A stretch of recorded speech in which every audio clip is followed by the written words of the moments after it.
अफ्रीकी सफ़ीर Donald Bloom Balochistan जे इलाइक़े गवादर जो दौरो कयो।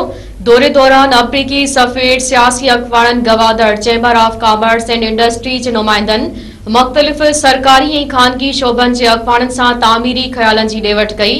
बलूचिस्तान जे दौरे दौरान अफ्रीकी सफ़ीर डोनाल्ड ब्लूम गवादर बंदरगाह जो दौरो कयो, जिथे हुन पोर्ट अथॉरिटी जे चेयरमैन, सियासी अखबारनि, ऐवान सनत ऐं तिजारत जे नुमाइंदनि सां मुलाक़ात कई।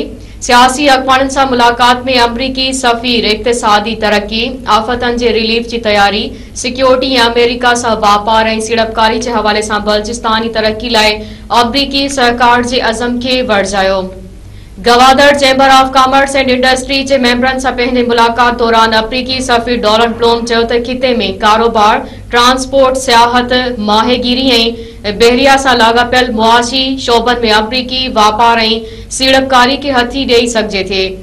हुकूमती ऐं कारोबारी अखबारनि सां मुलाक़ातनि में अमरीकी सफ़ीर पाक अफ्रीका ग्रीन अलायंस फ्रेमवर्क ते बि ख़्यालनि जी ॾेवट कई, जेको ॿिन्ही मुल्कनि खे माहौलियाती, तवानाई, पाणी ऐं मुआशी ज़रूरतनि खे गॾिजी पूरो करण में मदद करे रहियो आहे।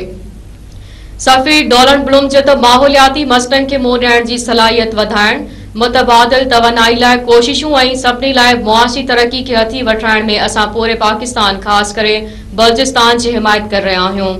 उन चयो त ग्रीन अलायंस जे तहत 12,000 हारियुनि जी मदद कई, जिन मां अक्सरियत बलूचिस्तान जी हुई।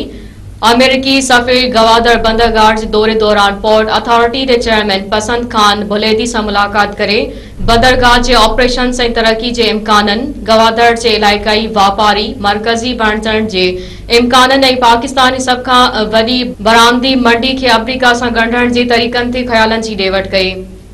पाकिस्तान नेवी जे वेस्टर्न कमांड सां मुलाक़ातनि में अमरीकी सफ़ीर इलाइक़ाई मामलनि ते ख़्यालनि जी ॾेवट कई ऐं मुस्तक़बिल में शराकतदारी जारी रखण ते ज़ोर ॾिनो।